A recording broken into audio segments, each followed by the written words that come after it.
Hoy vamos a continuar con nuestro estudio del Evangelio de Marcos. Gracias por acompañarnos aquí en Sabiduría para el Corazón. Sin embargo, vamos a comenzar leyendo el Evangelio de Juan. Vaya allí en su Biblia a Juan, capítulo 17. Vamos a leer los versículos 12 al 23. Por favor, busque en su Biblia Juan 17, 12 al 23. Allí leemos de esta manera: Cuando estaba con ellos en el mundo, yo los guardaba en tu nombre. A los que me diste, yo los guardé, y ninguno de ellos se perdió, sino el hijo de perdición, para que la Escritura se cumpliese. Pero ahora voy a ti, y hablo esto en el mundo, para que tengan mi gozo cumplido en sí mismos. Yo les he dado tu palabra, y el mundo los aborreció, porque no son del mundo, como tampoco yo soy del mundo. No ruego que los quites del mundo, sino que los guardes del mal. No son del mundo, como tampoco yo soy del mundo. Santifícalos en tu verdad, tu palabra es verdad. Como tú me enviaste al mundo, así yo los he enviado al mundo. Y por ellos yo me santifico a mí mismo, para que también ellos sean santificados en la verdad. Mas no ruego solamente por estos, sino también por los que han de creer en mí por la palabra de ellos, para que todos sean uno, como tú, oh Padre, en mí y yo en ti, que también ellos sean uno en nosotros, para que el mundo crea que tú me enviaste. La gloria que me diste yo les he dado, para que sean uno, así como nosotros somos uno. Yo en ellos y tú en mí, para que sean perfectos en unidad, para que el mundo conozca que tú me enviaste, que los has amado a ellos como también a mí me has amado. Hasta ahí la lectura por ahora de la palabra de Dios. Según el estándar de este sistema mundial, Jesucristo era considerado, estoy seguro, uno de los fracasos más grandes de la humanidad. De hecho, en Marcos capítulo 3, que es donde quiero dirigir hoy la atención, Jesús va a llevar a cabo su gran desacierto. Cualquiera sabe que uno quiere propagar su causa, necesita escoger ayudantes que estén al tanto de todo, que sean tan impecables como el que presenta la causa. Uno necesita escoger hombres y mujeres que puedan tomar la causa y ser exitosos. Pero vemos que Jesús hace todo lo opuesto. Según los estándares del mundo actual, ninguna consultora recomendaría a estos discípulos. Pero Jesucristo es revolucionario. Él es radicalmente distinto, así que lo encontramos en Marcos capítulo 3, escogiendo distintos tipos de hombres para que sean sus discípulos. Vamos a ver en el estudio de hoy el proceso de escoger a los discípulos. Veamos 3 elementos del proceso de Jesús para escoger a sus discípulos. Tome nota. Vamos a tomar consideración de 3 elementos en este proceso que Jesús usó para escoger a sus discípulos. En primer lugar, la elección de los discípulos fue personal. Fíjese lo que dice Marcos, ahora sí el Evangelio según San Marcos, capítulo 3, versículo 13. ¿Ya lo encontró? En cuanto al carácter personal del llamado de Cristo, mire lo que dice allí. Después subió al monte y llamó a sí a los que él quiso y vinieron a él. La palabra griega para llamó a sí es proskaleo, que significa llamar cara a cara. En otras palabras, es como decir, quiero que vengan en pos de mí y aprendan de mí. No se trata de algo casual, sino que es más íntimo. Va más allá de una conversación mientras se toma un té. Se trata de un llamado personal, de uno a uno. En segundo lugar, el llamado de Jesús a los discípulos fue en oración. Lucas nos dice en Lucas 6, 12 y 13 que Jesucristo pasó la noche orando antes de llamar a sus discípulos. Él pasó una noche entera buscando la voluntad de su Padre antes de ir y escoger estos 12 hombres. Así que este llamamiento fue personal y en oración. En tercer lugar, el llamamiento de Jesús a los discípulos tenía un propósito. Entonces dijimos, en primer lugar, El llamamiento de Jesús a sus discípulos fue personal, fue en oración, pero tenía un propósito. Fíjese lo que dice Marcos 3:14, y estableció a 12 para que estuviesen con él y para enviarlos a predicar. Fíjese que los discípulos tenían que estar con Jesús y también ir a predicar. Los discípulos primero tenían que estar con él. La palabra discípulo en griego significa aprendiz. Si usted es un discípulo, es un aprendiz. Más adelante en este evangelio, ellos pasan a ser apóstoles. Y la palabra para apóstoles, en griego apóstolos, significa enviados. Al principio son los que están aprendiendo, luego van a ser los enviados. Entonces, vemos que el proceso de discipulado tenía un propósito. Jesucristo quería inculcar su carácter en los discípulos. Quería enseñarles todo lo que él sabía, de manera que cuando los enviara, ellos pudieran propagar la causa. Ellos no solo tenían que estar con él, sino que debían ser sus representantes. Pero veamos el trasfondo de los 12. Ahora, para poder comprender mejor todo esto, veamos el trasfondo de estos 12 discípulos. Le propongo esto. Como descripción de este grupo de discípulos, he titulado el mensaje de hoy Una banda atípica. Cuando más estudiamos acerca de estos hombres, más impactados quedamos al simplemente pensar que este grupo podía convivir. Permítame darle algunos detalles que la Escritura nos da acerca de estos hombres. Los apóstoles son listados 4 veces.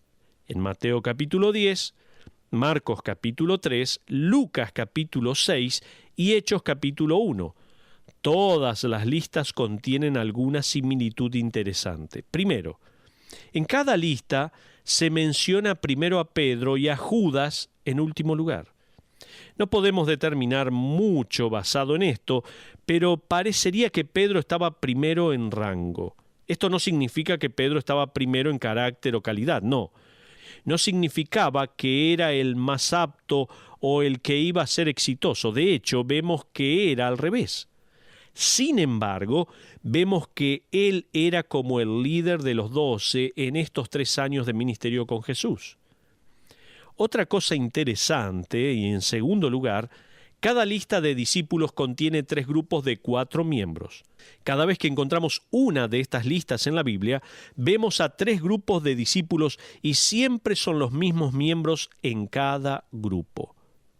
Estos son: el primer grupo, Pedro, Andrés, Jacobo y Juan. El segundo grupo, Felipe, Bartolomé, a veces aparece con el nombre de Natanael, Tomás y Mateo. El tercer grupo, Jacobo, Tadeo, Simón el Celote, no Pedro, y Judas Iscariote. En cada grupo la cantidad de información dada acerca de estos hombres disminuye. Entonces, en el primer grupo, que siempre es el de Pedro, Andrés, Jacobo y Juan, es el que más información tenemos. Por ende, sabemos más de estos 4 hombres que del resto. De hecho, ellos son los que más escriben acerca de Cristo. No sé cómo será que sucedió esto de los 4 grupos, pero en cualquier congregación de personas hay personas que se juntan y forman un pequeño grupo. Estos hombres también formaron grupos, 4 hombres por grupo. En tercer lugar, tenga en cuenta que en cada grupo de discípulos no solo hay menos información acerca de ellos, sino que también son menos íntimos con el Señor. En otras palabras, el primer grupo de discípulos era muy cercano al Señor. El segundo grupo pasó tiempo con Él. El tercer grupo, hasta donde sabemos, tenía poco contacto con Él. Desde luego que Jesús le enseñó y estuvo en contacto con todos los discípulos. Sin embargo, cada grupo tuvo menos y menos contacto con Jesucristo. Antes de ir más lejos, permítame mencionarle que esto me trae a la mente un punto muy importante en cuanto al liderazgo. Es imposible para un líder tener una relación íntima con cada uno de sus seguidores, incluso si se trata solo de 12 hombres. A mí en el seminario me enseñaron que un líder no debe tener amigos cercanos porque uno no puede ser cercano a todos. Ahora, yo no le hice caso a estas cosas, pero aún así es imposible estar involucrado como líder en la vida de cada persona que lo sigue. Es muy interesante esto. Es fascinante ver que cada uno de estos grupos parecía tener un líder. Es muy probable que los líderes hayan sido más íntimos con Cristo que los demás del grupo. Pedro, por ejemplo, debe haber sido el más cercano de todos los discípulos de Jesucristo después de Juan. Pedro siempre estaba allí haciéndole preguntas al Señor Jesús. Siempre estaba con él. Pero en cuarto lugar, entre los discípulos había grandes diferencias también. Cuando hablo de diferencias entre los discípulos, me refiero a diferencias extremas. Permítame darle 3 ejemplos, por favor. Pedro y Juan tenían diferencias emocionales drásticas. Pedro era impetuoso, rápido, él siempre estaba activo. Juan, por otro lado, era meditativo y se tomaba su tiempo. Yo me imagino a Pedro apurando a Juan y diciéndole: «Vamos, Juan, vamos, hagamos algo, vamos rápido». Y Juan respondiéndoles: «Espera, estoy meditando acerca de lo que dijo el Señor». Tenían diferencias emocionales muy grandes. También hay grandes diferencias espirituales entre Natanael y Tomás. Natanael creía todo. Cada vez que él aparece en la Escritura lo vemos creyendo algo. Dios le dijo, él lo creyó y punto. Tomás necesitaba el método científico antes de creer lo que fuera. Me lo imagino diciendo: tengo que verlo, tengo que palparlo para poder así considerar y creer. Tenían diferencias drásticas en su naturaleza espiritual. ¿Va entendiendo? ¿No es esto una realidad en la iglesia también? Algunos tienen muchísima fe y están dispuestos a creer lo que sea. Personas que saben de antemano que Dios va a obrar. Otros, en cambio, se toman el tiempo para pensar y reflexionar con precaución. El tercer ejemplo que quiero mencionar es que hay diferencias políticas entre Mateo y Simón el Celote. Esto es lo que más me llama la atención. Mateo, como usted recordará, se había vendido al gobierno romano. El trabajo que él hacía de recolectar impuestos era pago por el mismo gobierno romano. De esa manera él estaba traicionando a los hebreos. Mateo, queriendo ser rico, obtuvo ese empleo de los romanos, quienes serían su autoridad. En cambio, Simón el Celote odiaba a Roma. De hecho, en esa época había 4 grupos que eran los fariseos, los saduceos, los esenos y los celotes. Los celotes fueron el último grupo en emerger del que tenemos registros históricos.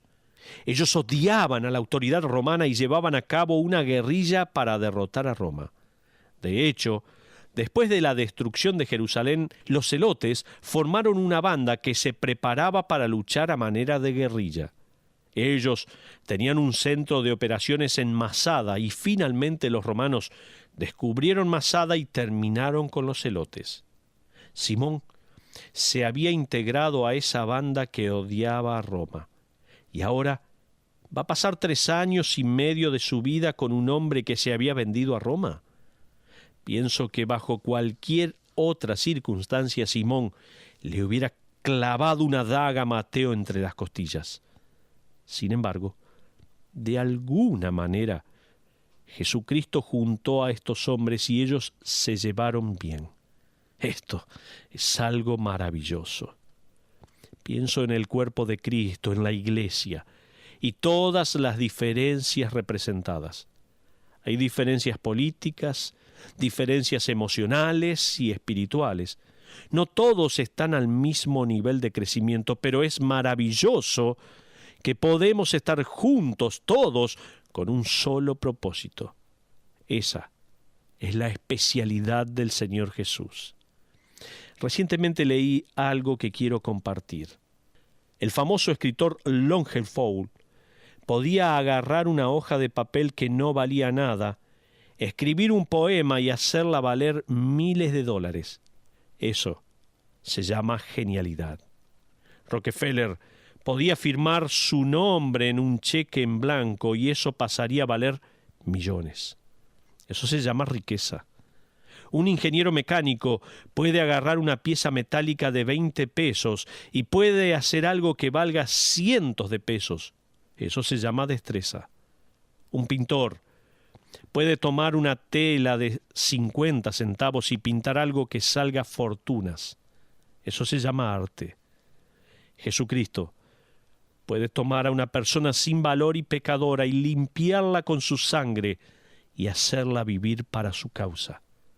Eso es el milagro más grande que hay y se llama gracia. Me encanta esto. Ahora, en este trasfondo de los 12, no solo quiero mostrar las diferencias que había entre ellos, sino también déjeme mostrarle a través de la palabra de Dios las deficiencias de estos 12 hombres. Veamos algunas de las deficiencias de los 12 que escogió el Señor. Permítame darle 3. La primera deficiencia es que los discípulos tenían problemas para comprender. Al estudiar la vida de estos hombres, vemos que ellos no tenían ni noción de lo que Jesús estaba tratando de hacer. Ni noción. De hecho, después de 3 años, aún parecía que no comprendían el programa del reino. Tenían una gran deficiencia en comprender. Permítame darle un par de ejemplos, por favor. Ejemplo de la deficiencia en entender de los discípulos. Fíjese lo que dice Mateo, capítulo 16, versículos 21 al 23. Note allí que la falta de entendimiento queda evidenciada por un discípulo llamado Pedro.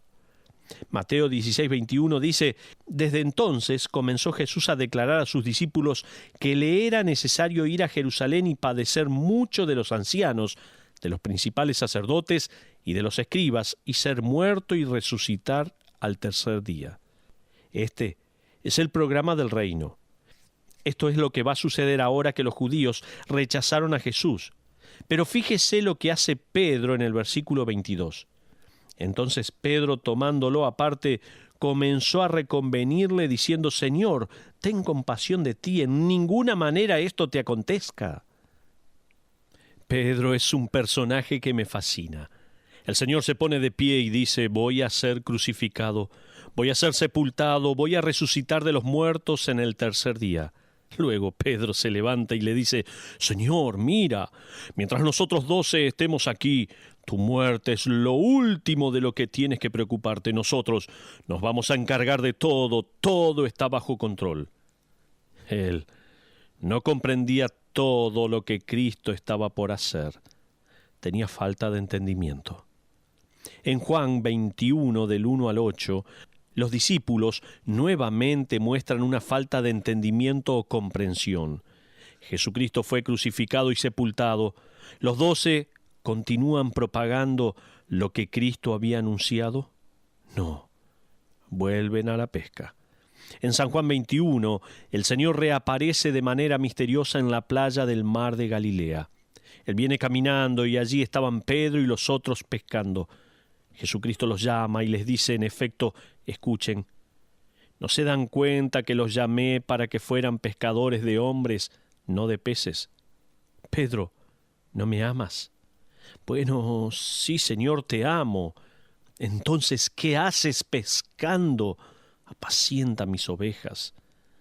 Él le hizo esa pregunta a Pedro varias veces. Pedro no comprendía.